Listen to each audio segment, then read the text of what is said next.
Փառք Տիրոջ սիրելի քույրեր եղբայրներ, այսօր ես կուզեի կիսվեմ Տիրոջ խոսքից, որպեսզի մեր հավատքը լինի հավասարակշռված։ Քույրեր եղբայրներ, ամբողջ հարցը նրա մեջ է, որ եթե մեր հավատքը Տիրոջ նկատմամբ ճիշտ ձևավորված չի ու հավասարակշռված չի, այդ դեպքում մենք անընդհատ մի կողմի վրա ընկնում ենք։ Լարախաղը, մեկ ասում ենք քանդրբազը, լարախաղը, որ գնում է ինքը կամ փետով, կամ ձեռքերով, կամ հովհարներով ինչ որ պետքա էսենց ասած հավասարակշռի իր ընթացքը։ Ու եթե հանկարծ որևէ մի կողմի վրա շատ է թեքվում, ընկնում է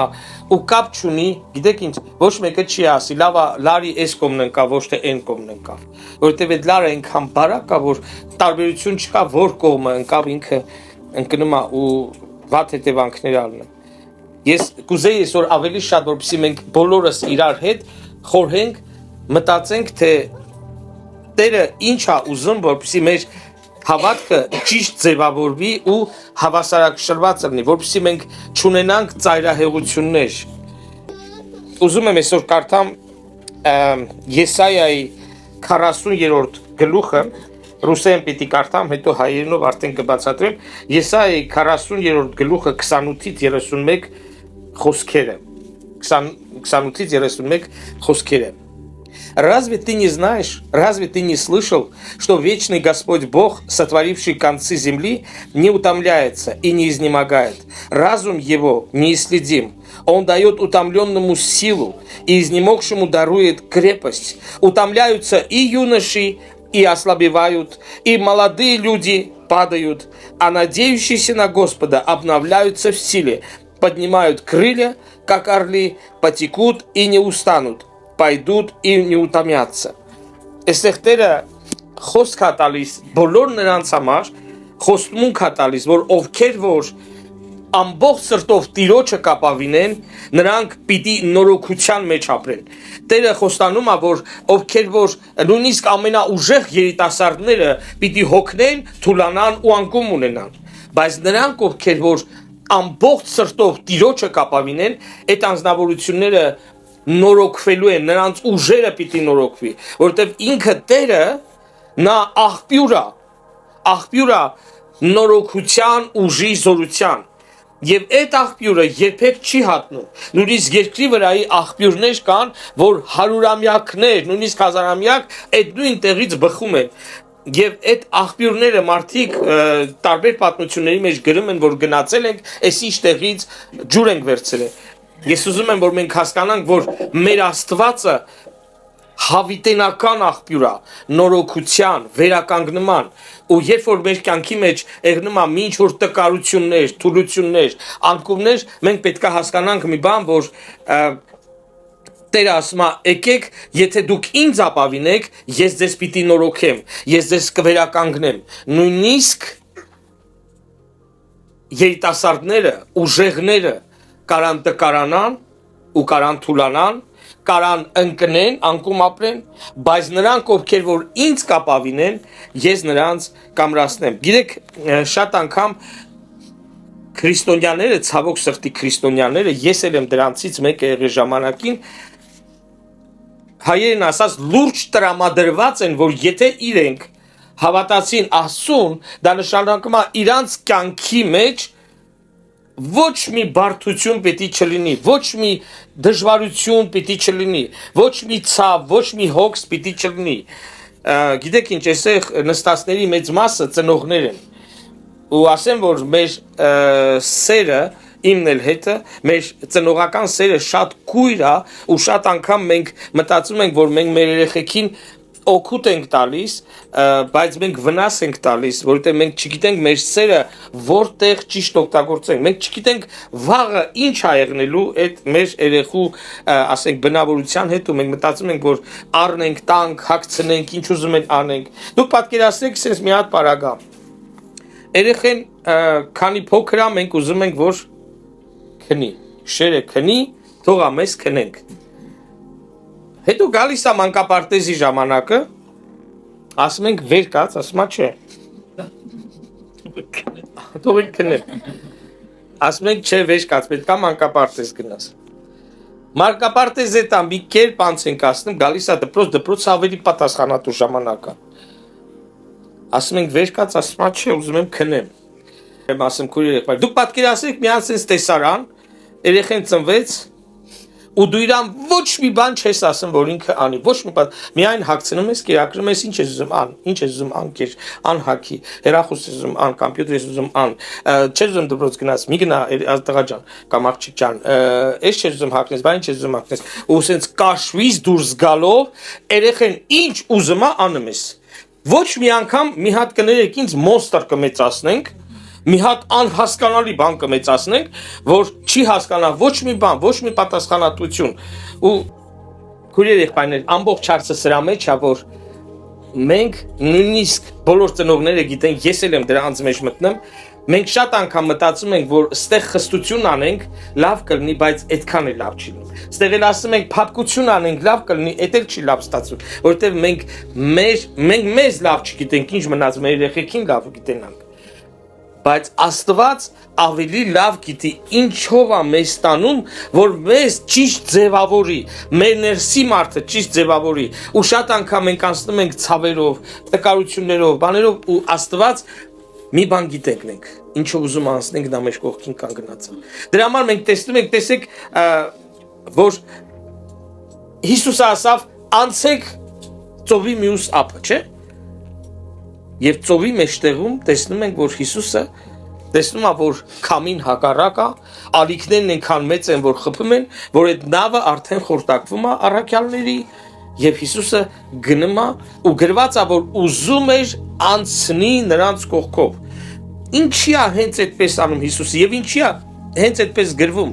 որովհետև Տերը ուզում էր, որ նրանք կանչեն, որպեսզի նրանք աղոթեն, որովհետև ամբողջ մարդու կյանքը հպարտություն է, եւ Աստված ուզում է, որպեսզի մարդը խոնարհվելով Աստծուն ճանաչի իր օգնականը, իր կյանքի աղբյուրը, որ իր ձեռքի վրա ապավինություն չանի, որովհետև գրված է նա ով որ մարմնին կապավինի, նա անիծյալ լինի։ Մենք մտածում ենք շատ անգամ, որ դե իհարկե ցավալի է մի բանը, բայց մենք պետք է հասկանանք մի շատ կարևոր բան, որ Աստված որպես հայր նա ուզում է մեզ ձևավորի նենց, որ մենք ավելի քիչ հետո կյանքի մեջ քիչ բարդությունների դժվարությունների հանդիպենք։ Դրա համար փոքրիկ բարդություններով, փոքրիկ դժվարություններով մեր սկզբից ցանկացնում ու ձևավորում է։ Քույր եղբայրներ, Տերը գնաց, իրեն կանչեցին Հիսուսին, Հիսուսը մտավ իրենց նավակը,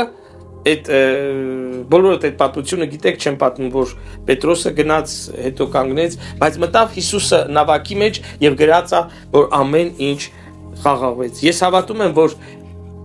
ինչ է լինում է մեր կյանքի մեջ, տեսեք աշակերտները չգնացին մեղք գործելու։ Մենք հենց գիտենք միշտ, որ մենակ մեղքի ժամանակ Աստված մեզ ծեծում է, Աստված մեզ պատժում է։ Ոչ, Հիսուսը աշակերտներին ասավ, գնացեք ծովի մյուս ափը։ Ով ասավ։ Տերն ասավ, նրանք ում խոսքն էին կատարում, Տիրոջ խոսքն էին կատարում։ Այսինքն մենք շատ անգամ մտածում ենք, ես քանի դեռ Տիրոջ խոսքը կատարում եմ, իմ կյանքի մեջ ոչ մի բարդություն պետքա չկատարվի։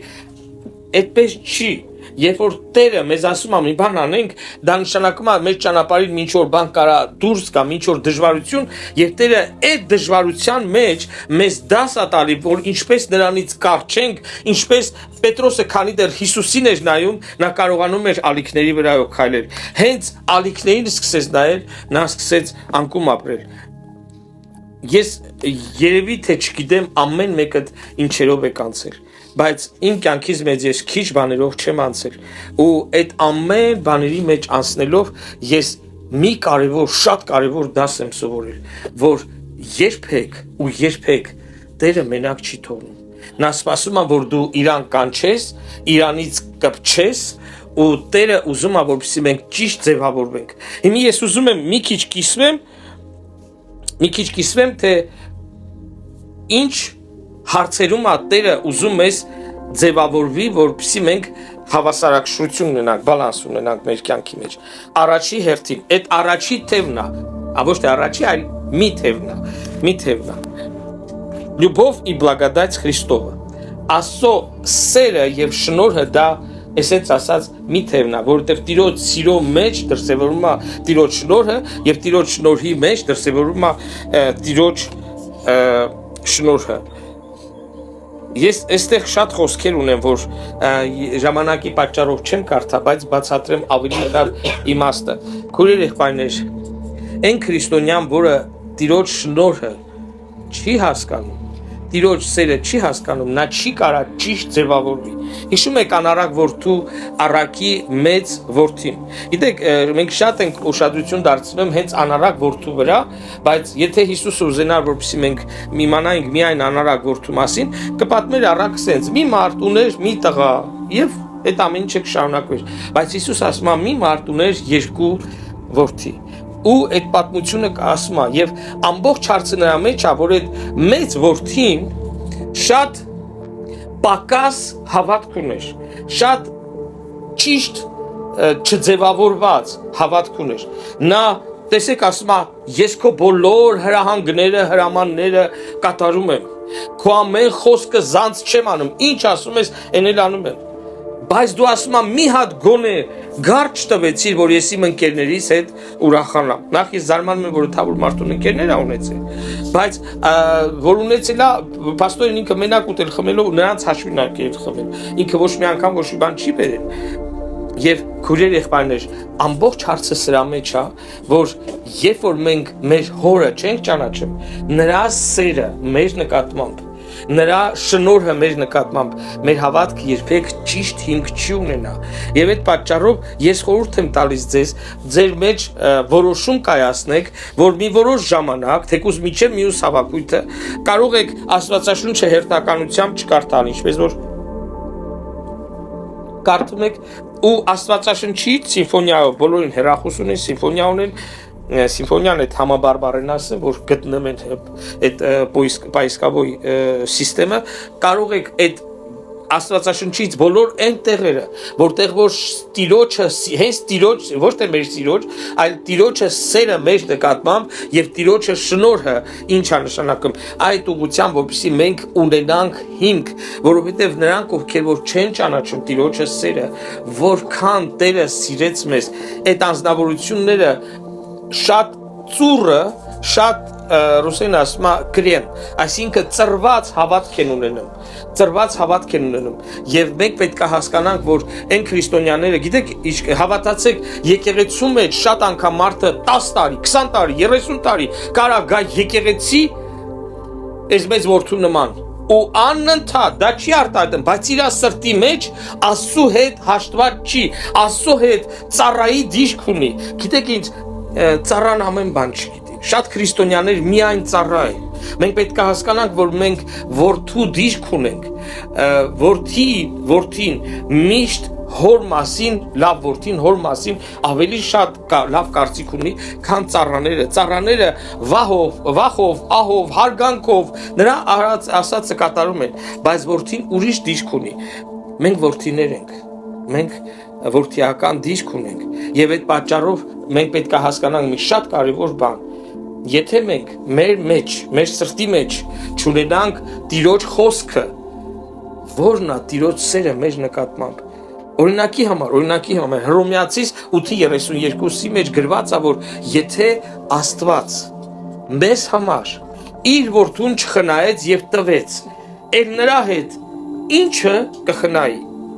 Դուք պատկերացնում եք, դու մի մարդու մեքենա նվիրես, օրինակի համար եմ ասում, էլի։ Դու մի մարդու մեքենա նվիրես, մեկ էլ մի տարի, 2 տարի անցնի, ու տենաս, որ այս մարդը այդ քո նվերից հետո քո նկատմամբ դեռ լարված վիճակի մեջ է։ Ասես, ինչ ա եղել, որ դու մեքենան տվել եմ, դու մեկա լարված, ինքն էլ ասի, այդ սաղ մեքենան տվեցիր, այն զալատնիկի կալպակը չտվեցիր։ Պատկան այն ակի, գիտեք, չէ՞ որ փչում ես այդ, ասի, այդ սաղ մեքենան տվեցիր, մի հատ խնայեցիր, այն գնացի տեհա, 3-ը կա, այն մեկը չկա։ Այս ինչ ագահ մարդ է, էլի, որ այդ քանը տվեց, այս մեկը չտվեց։ Ծիծաղում ենք, բայց դա շատ անգամ նման է, որ մարդը էս էլ ունի, այն էլ ունի, ու անընդհատ մի բան գտնեմ, ասում է, բայս խիչ տվեց, ինչն է պատճառը, նա Աստծուն չի ճանաչում։ ճանաչում։ Հենց այնն չի Հովանեսի 17-րդ գլխի մեջ առաջի խոսքերում 3-րդը մկարծեմ գրված, որ եւ սա է հավիտենական կյանքը, որ ճանաչեն քեզ։ Մարդը, որը Աստծուն չի ճանաչում, նա իր փրկությունը կորցնում է։ Եթե նույնիսկ փրկվել է, մանուկ վիճակում մարդը, տեսեք Հիսուս ասում է, իմ ոչխարներս իմ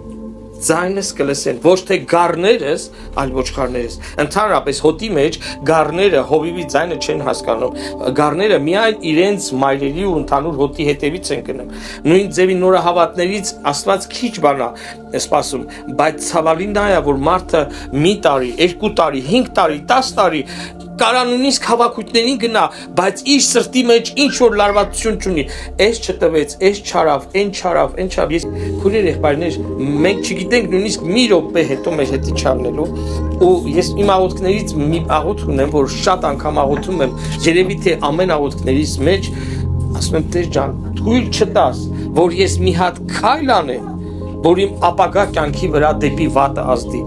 Թույլ տուր իմ բոլոր քայլերս կատարեմ հենց, որ իմ ապագա վաղվա օրվա համար դա ազդի դեպի բարին, դեպի օրհնությունը, որովհետև մենք մտածում ենք, որ էսենցան ենցա,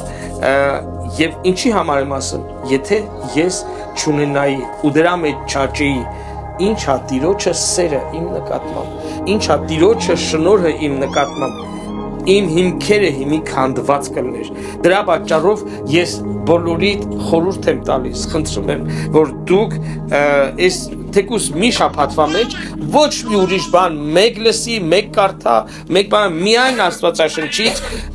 դուրս գրեք կամ կարդացեք, լավ կլինի դուրս գրեք այն համարները Աստծո խոսքից, այն տեքստերը, որտեղ գրված է Աստծո սիրո, Աստծո շնորհի, առատության մասին մեր նկատմամբ, որովհետև Տիրոջը սիրողներին ամեն բան բարիին գործակից կեղնի։ Աստված ամեն ինչ բռնում է պահում իր ձեռքերի մեջ։ Հոբը հետարքիր բաների մեջով էր անցնում, բայց ինքը ասում է, ահա նա ինձ սպանում է, բայց մեկը ես նրան պիտի ապավինեմ։ Նա իր ամբողջ սրտով ապավինում էր Տիրոջը, եւ մենք տեսնում ենք, թե Տերը ինչքան օրհնություն բերեց իր կյանքի մեջ։ Քույրեր եղբայրներ, ուզում եմ, որպեսզի մենք շատ լուրջ վերաբերվենք։ Եթե մենք ուզում ենք ճախրենք, թրջենք հոգևոր բարձր օդի մեջ թրջունը, երբ որ քայլում է, դա կներեք ինձ հավա, իսկական թրջունը թրջում է ու արծիվը նա ճախրում է, բարձրանում է։ Տերը ուզում է, որպեսզի մենք հոգևոր բարձունքների մեջ լինենք։ Դրա համար մենք պետք է ունենանք ամուր, առողջ, ճիշտ զարգացած երկու թև։ Առաջի թևը դա մեր ճանաչողությունն է, շեշտում եմ, ճանաչողությունն է Աստծո սիրո եւ Աստծո շնորհի։ Այս որպեսզի ես ամեն մանրամասը բացատրեմ, 4 հավաքույթ պետք է անցկացնենք, բայց եկեք մի քիչ արագ գնանք։ Երկրորդ թևը святость и благоговение перед Богом։ Սրբությունը եւ երկյուղը Տիրոջ նկատմամբ։ Շատ անգամ մանավանդ ռուսական թարգմանության մեջ Աստծո երկյուղը թարգմանվում է Աստծո վաղ, բայց բնագրի մեջ մարդու ճիշտ, սենց ասած ճիշտ վախը Աստծո նկատմամբ դա իմաստը երկյուղն է։ Օրինակ, երբ որ երեխան իր հորից վախում է, նա չի վախում որպես գազանից, նորմալ ասում, չի վախում որպես սպանողից կամ ոչնչացնողից չար ձևով, բայց ես հիշում եմ, որ դպրոցից մենք գալիս էինք, հերս ասում էր դպրոցից որ գաք, այս տները կդասավորեք մի քիչ, որ մաման չի հասցրել, մենք բայց թե ով էր բան, գալիս էինք դպրոցքի չենք էլ փողում, սունկ ենք ծմեինք տուն ու գնում ֆուտբոլ խաղալու կամ բանի, բայց այդ գետի վրի փոքր նեղ մոստ կար, այդ մոստին որ չէինք տնում հորս ու մորս, որ ոտով գալիս էին, այն ինչ արագությամբ էինք մենք գալիս, ավելի վերենք ինչքան կեղտ կար դիվանի տակը, շկաֆի տակը, սա խցկում էինք, տեղերը բան, մթամ շլոք թփով էինք տալիս, որ շատ բան ենք անում։ Ինչից վախում էի ու քանի անգամ կերել եմ դրա խաթեր, որ իր ասածը չեմ արել ու բայց այդ վախը ես չէի վախում, որ հերս ինձ կսպանի, ես շատ գիտեմ ինչ կանի, ես վախում եմ, որովհետև ձեռը ծանր էր, գիտեր ոնց էր խփում, որտեղներ խփում, պոշկեքից չէր խփում։ Այդտեղ էր խփում, որ ես կարողանամ ցավը զգամ, բայց վնաս չստանամ։ Դրա հետ միասին ես հասկանում եմ, որ իմ հորից ես երկյուղ ունեմ, այսինքն հարգալից վախ, ես այսպես մի քիչ մոտարապես փորձեմ բացատրեմ։ Այն քրիստոնյաները, որոնք Աստծոց վախ չունեն, ելի եմ ուզում վերադառնալ առաջի կետին կամ մի թևին։ Եթե մարդը չունի ճիշտ ճանաչողություն, սիրո ու շնորհի, նրա վախը Աստծո նկատմամբ, նրա երկյուղը Աստծո նկատմամբ շատ развращенный, ոնց է, դեգրադիրованный, հասկանում եք, հա, շատ սխալ, սխալ ձևով է զարգանում, շատ կոպիտ է հնչում, բայց ռախիտ ձևով է զարգանում մարդու Աստծո նկատմամբ երկյուղը։ Ու ես հասկանում եմ մի բան, որ Աստված ուզում է, որպեսզի մենք Իրանից վախ ունենանք, որովհետև հետաքրքիր է,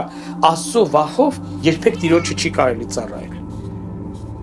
Աստծո սիրելով է Տիրոջը ծառայել պետք, բայց Աստծո վախը օգնում է, որպեսզի մենք մեղքից հեռու մնանք։ Եթե մարդը Աստծո վախով է Տիրոջը ծառայում, դա նշանակում է մանուկ վիճակ, դա նշանակում է չզարգացած վիճակ։ Մի որոշ ժամանակ կարող է լինի, բայց միշտ երբ որ մարդը անկման շեմին է կանգնած, գիտեք, իմ կյանքից մեջ շատ անգամներ ես անդունդից փրկվել եմ, որովհետև հասկացել եմ, քույրերին ասա, մենք իրանց եթե չենք հանգարան, թող կամացուցեն։ Երբ մենք ես անդունդից փրկվել եմ, որովհետև հիշել եմ, որ եթե ես այս մեղքը թույլ տամ, եթե ես տկարություն անեմ, թուլություն անեմ ու այս մեղքը անեմ, հաստատ հետևանքները շատ ուժեղ կլինի, թե իմ ընտանիքի վրա, թե իմ ծառայության վրա, եւ իմ ամբողջ կյանքը կարող քանդվի,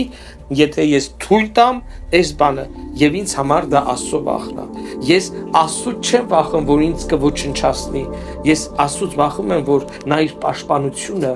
կարա վերցնի, որ իր պաշտպանությունը կարա քիչանա։ Ես ուզում եմ, որ իր պաշտպանությունը միշտ իմ կյանքից մեջ ավելի ունենի։ Դրա համար սրբությունը եւ Աստծո երկյուղը, Աստծո վախը մեր կյանքի մեջ պետք է լինի։ Դա սիրո շնորհի հետ ուժեղ բալանս է։ Այն քրիստոնյաները, որոնք կարող է դուք նկատած եք, կարող է ձեր կյանքի մեջ էլ տեսած եք, եթե մարդը միայն Աստծո մասին մտածում է, սեր, շնորհ, որ մեկի տեսնում ես մարդը ինչ որտեղ սկսեց ընկնելը, մեղքից չի վախենում ու շատ է մոտենում, ոնց որ կրակին շատ մոտենա ու այրվում է։ Եվ այդ պատճառով մարդը մեծ կորուստներ կարա տա։ Դրա պատճառով մենք պետք է հասկանանք մի բան։ Գրված է, որ առանց սրբության ոչ մեկը Տիրոջը չի տեսնի։ Ես չեմ հավատում, որ ճիշտ հարաբերությունը, գիտեք ինչ, ինձ համար վերջնականը գրված է եւ ձեր պտուղը կլինի սրբություն եւ փրկություն։ Եթե մարդու ինչ ուզում է խոսա, ուզում է բարի, ուզում է երգի, ուզում է ծիծաղա, ուզում է շնորհի ու սիրո մասին, Աստծո բարության մասին երգեր հորինի ու երգի, եթե ես տեսնում եմ, որ այս մարդու կյանքը թող քիչ, բայց չի մաքրվում, մեղքի ազատագրություն չի գնում, դա նշանակում է, որ բալանսը կորցրած է, դա նշանակում է, որ այդ մարդը խաբված վիճակի մեջ է, կամ մի օր պիտի անկումը լինի, կամ էլ մի օր հափշտակության ժամանակ, հիշում եք, ասում է, թղկացրեցին, ասեցին, Տեր, բաց արա, մենք քո անունով էս ենք արել, ասա, ձեզ չեմ ճանաչում, գնացեք ինձանից բոլոր ովքեր անօրենություն գործողներ, անօրենությունը դա ինչ է, մեղք է, գրված է, այսինքն Քրիստոսի ամբողջ զոհաբերությունը, սիրո առատությունը, շնորհի առատությունը մի նպատակի համար է, որ մեզ մեղքի ստրկությունից ազատագրի, որ մեր ու մեր Տիրոջ հետ պատը չլինի, գիտեք ինչ, իսկական ուրախությունը, իսկական ներսի հանգիստը, իսկական համարձակությունը Աստծո առաջ, նրա մեջ է, որ մարդը ունի այս երկու հավասարակշռված ճանաչողությունը, սերը, շնորհը եւ սրբությունը եւ Աստծո վախը։ Այս երկու թևերը օգնում են, որ քրիստոնյան ճախրի, որ քրիստոնյան թռիչքի մեջ մնա, օդի մեջ մնա ու վայելի այդ բարձրությունը ու անկումներ չունենա։ Հենց որից է մի բան խփվում է մի թև։ Հենց քրիստոնյան սկսում է կորցնելը Աստծո սիրո հարցում։ Բողոք, տրտունջ առաջանում մարդու մեջ։ Սիրտը խստանում է, մեկ էլ տեսնում ես ընկած մարդը կարող է այդ անարակ որ դու առակի մեծ տղային նման ասի, ես Տիրոջը ծառայել եմ, ինչ ասել է արել եմ, Տիրոջ եկեղեցին գնացել եմ, ու սկսում է թվարկել բոլոր մեդալներն ու շքանշանները։ Բայց